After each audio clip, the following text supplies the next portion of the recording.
Yeah. But it's not him. I should say it's not him. Anybody in that position would be doing the exact same thing. It's not him. And it wasn't Bush.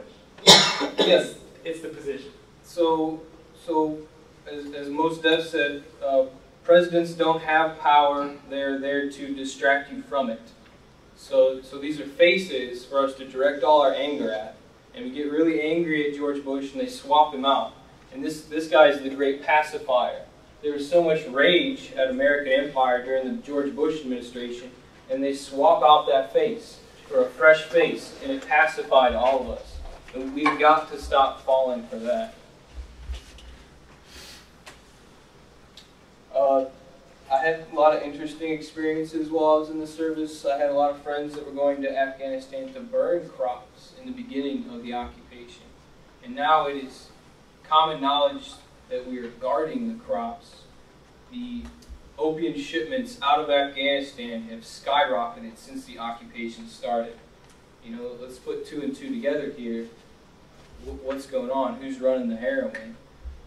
Some other interesting things I saw on the inside. I was a hazmat instructor, and they told me to stop informing the soldiers that were about to deploy. They told me to stop informing them about depleted uranium, which has become a huge health risk in all these countries we're dropping bombs in. Depleted uranium is very heavy. It's used to penetrate armor, and we use it in our rounds. We use it as counterbalances in our aircrafts, and we blow things up that contain depleted uranium. And these particles stray everywhere, and they're radioactive. It's still uranium. It's just less radioactive than normal uranium. It's still radioactive. It's still very harmful material to inhale. And there have been a lot of infant deformations and terrible things happening because of this. Kyle? Yeah. I think if you just punch in Fallujah, the city of Fallujah, and birth defects, you will be ready, be strong, but we need to know what we're doing. The city of Fallujah, birth defects, and then just sit back and understand what we've done. Yeah. At this point, this is sort of like the crux of why I'm here, what I'm about to say. So, I'm going to stand up. I'm going to paraphrase Chomsky, Noam Chomsky, I'm sure everybody knows that person. I heard him say once, he posed the question, where do atrocities come from? And then followed that up by saying, they don't come from nowhere. And if we're going to be serious about dealing with atrocities, which I think everybody in this room would agree, war and killing people is a serious atrocity, we have to be serious about where they come from and address the roots of the atrocities, not the surface. That's not going to do it. So, what do I personally think are the roots? You may or may not agree, and Kyle and I have some minor disagreements, but mostly we agree on this. Number one, at the root of all of this is our economic system.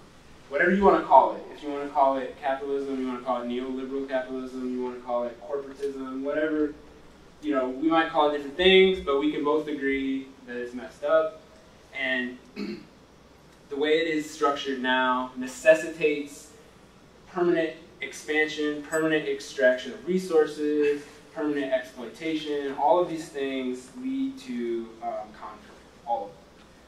And if we're going to be serious about ending conflict, we have to be serious about implementing an economic system that decreases the conflict between us, not increases it. That's my first point.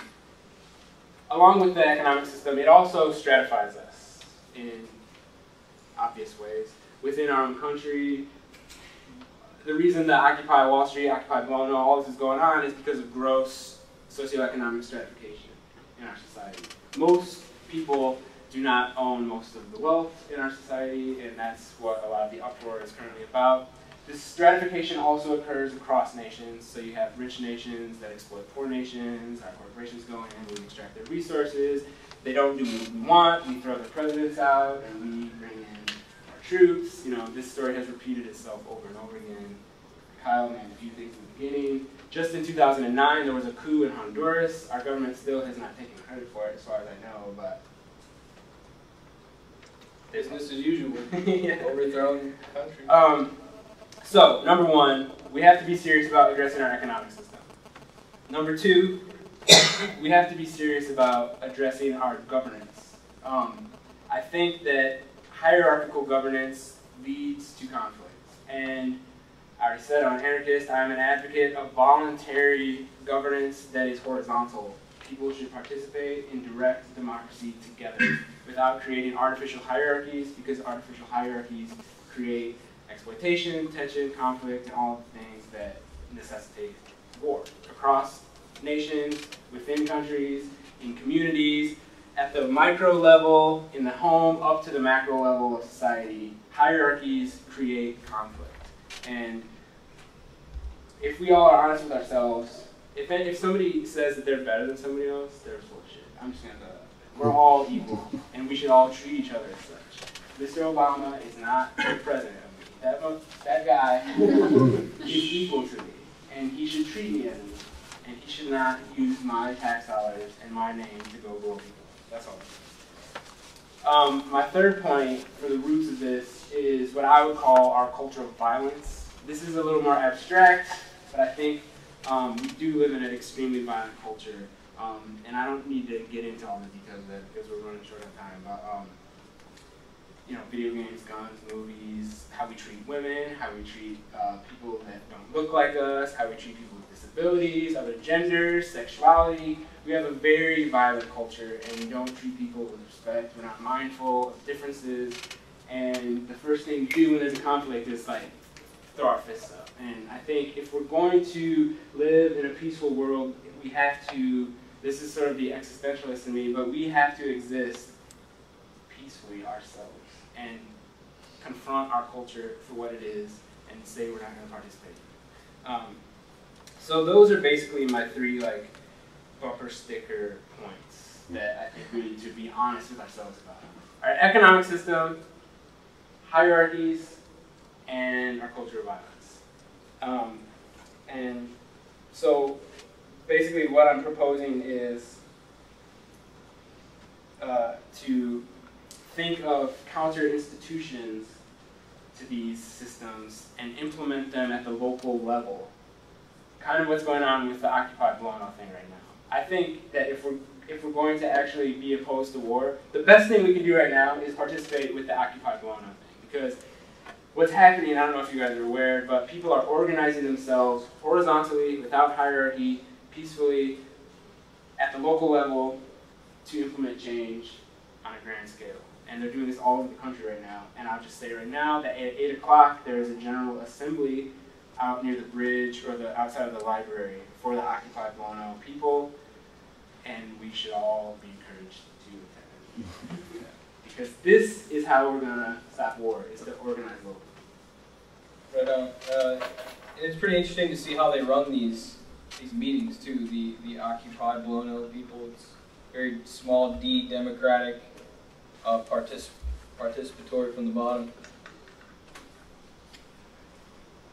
Why would you bother resisting the empire? I think the crux of this is that there's a small group of people who it's in their best interest to continue and perpetuate warfare. There's a political corporate class that makes a lot of money with these wars.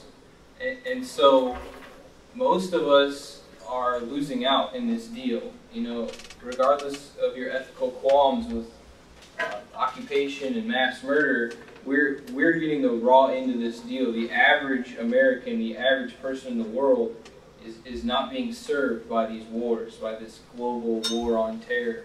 So it's like Tolstoy said that all these wars they're hatched by interests independent of the people.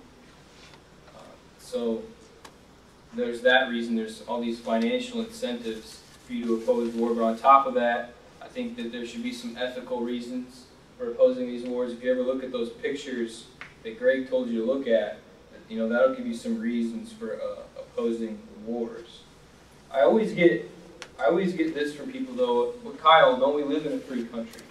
Aren't we the freest, bestest country in the world? And to that I say, some statistics. The average person in America unknowingly breaks 3 federal laws every day. Our mere existence is illegal at this point in time. You can disappear without trial. The intelligence agencies have secret torture chambers propped up across the world. How free am I if I need a license to work, a permit to protest, a permit to make changes to my own house, a license to get married? I can't grow vegetables in my front yard. I can't buy raw milk. I can't fly without being molested. I can be arrested in Illinois for taking video of the police. I can go to jail for handing out flyers or for wearing a hat in court. I can have everything I own taken from me just on the accusation that I possess drugs. It doesn't sound like freedom to me. So we need to stop riding on this coattails, this American mythos that we are the freest, best country in the world. Because we're riding that straight to hell, it looks like.